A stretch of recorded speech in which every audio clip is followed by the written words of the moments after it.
Hi everyone, I'm Kellic and I do things, and today I'm making a necklace. And also what I'm doing is talking about getting into the JET program. Ideally I would have wanted to have this out before the end of November, but life happened, and so December it is. And I remember once I sent off my written applications for JET, the one thing that I was obsessively Googling was how to pass the interview portion.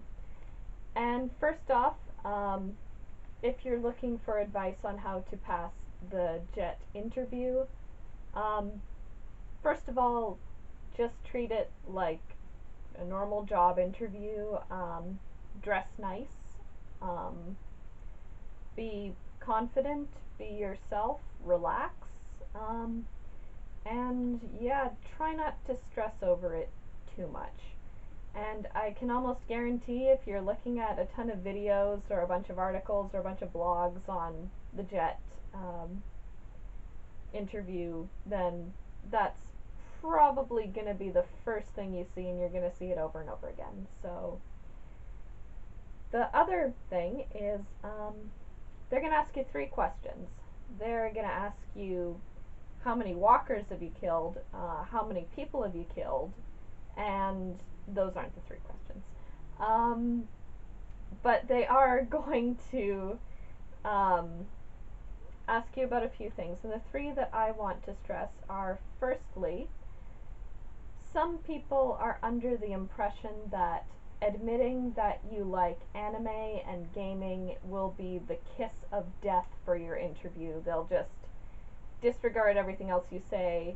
You won't get the job. They'll just sort of reject you on the spot, like, no thanks, we have enough otakus in this country. And I want to say it's fine if you mention it, because it came up in my interview. They asked me, do you like anime? Do you like Japanese pop culture? And I responded honestly. I told them I was VP Finance for my university anime club, that I did cosplay at different conventions, that I did enjoy watching anime, and yeah, I'm been in Japan on the JET program for 2 years and a few odd months now. So it will not be the kiss of death for your interview. However, if you go into the interview wearing your Hatsune Miku cosplay and add desu to everything you say, that will be the kiss of death for your interview. Secondly, JET is partially exchange. It's exchange and teaching. So they want someone who knows their own country in addition to having a love for Japan. And you think, oh, well, that should be easy. I've lived in my home country probably for most of my life. I know the basics, and that is a motorcycle going by.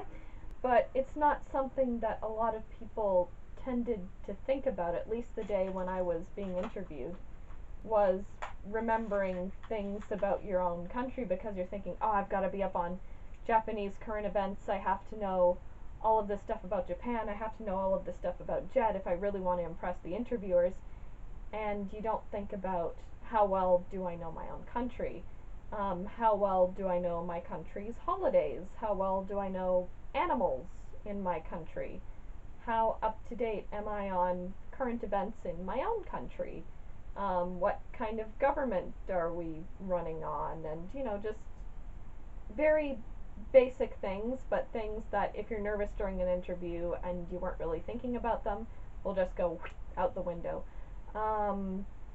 So have a few facts in your back pocket, especially they probably aren't going to quiz you on trivia for your own country, but they might ask, well, what 3 things would you bring in your suitcase to use as visual aids to teach children about your home country? Or something like, what kind of local festivals do you have? Or aside from Canada Day, what Canadian holidays would you tell children about? Things like that. So they're really good things to have just sort of in your back pocket, and they'll really help you.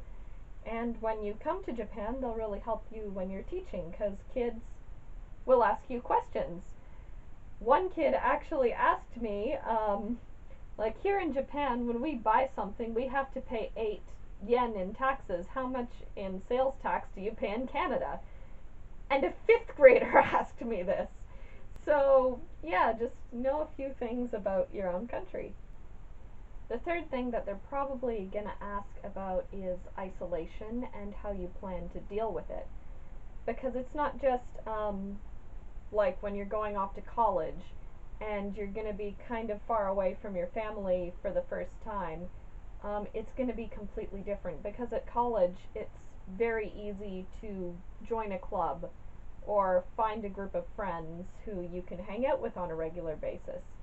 With JET, you may not have that. You may get lucky and be placed in a city with multiple other JETs, with a community of foreigners who you can hang out with and who can support you, or you might be placed in the middle of nowhere and you might have no one around who you can just have a normal conversation with, and it can be very difficult to cope with that.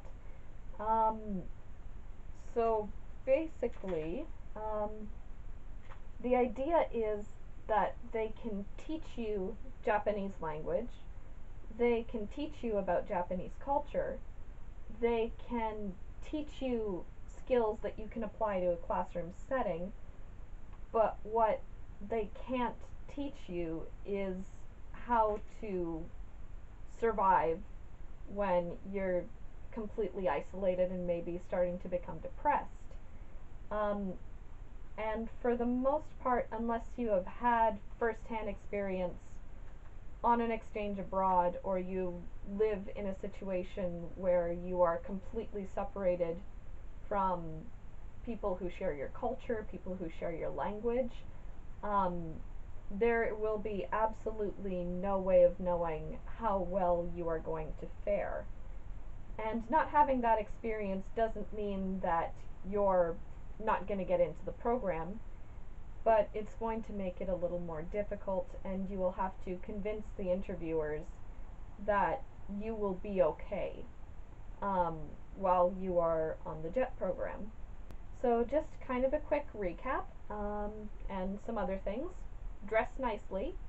Girls, pants, skirt, doesn't really matter in the end. The interviewer probably isn't paying attention to your choice of pants or skirt. Just dress nicely. A suit of some kind is preferable, but semi-formal is okay. Know about Japan. You can like anime, but anime can't be your be-all and end-all of knowledge of Japan. Know your own country.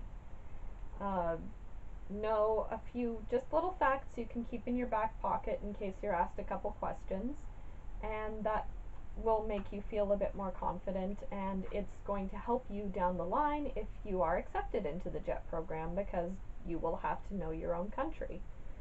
And have a plan for dealing with isolation that you can easily communicate to your interviewer. And relax, be confident, treat it as much like a regular job interview as you can. Only speak Japanese if they ask you to speak Japanese. Some people go in and they just sort of launch into a massive Japanese speech and only reply in Japanese to the question. Funny thing about that, just because your interviewer is Asian doesn't mean they're Japanese. And that doesn't mean they'll understand a bloody thing you're saying. And lastly, and this isn't to freak anybody out, but you may be asked to perform a lesson on the spot. and the topic of that lesson is not something you're going to know until you're in the interview room and you get it. Comparing notes with some other jets, some common topics are the alphabet, colors, animals, festivals in your country. Just, it could be anything, but don't sit there like a deer in the headlights if they say, okay, and now we want you to give us an example lesson, and be like, I was not aware that this was going to be happening. And another thing you can do, and this won't dock you any points or anything, but if an interviewer asks you a question and you don't have an answer immediately, it's perfectly okay to ask, can I have a minute or two to think about that? Lastly, the one thing I haven't mentioned before is teaching experience, and you might be asking, well, don't I need some sort of teaching experience to get into the JET program? And the short answer to this is it's nice, but you don't need it. The long answer is it's good if you do have the experience, and barring teaching experience and teaching courses and TEFL and things like that, if you just have experience working with kids, that's fine too, but it's not necessary. And I mentioned this before, the idea is they can teach you those skills. There are workshops, there are classes, there are resources online. They can teach you to be an effective English teacher while you're here. What they can't teach you is how to cope with living in a foreign country.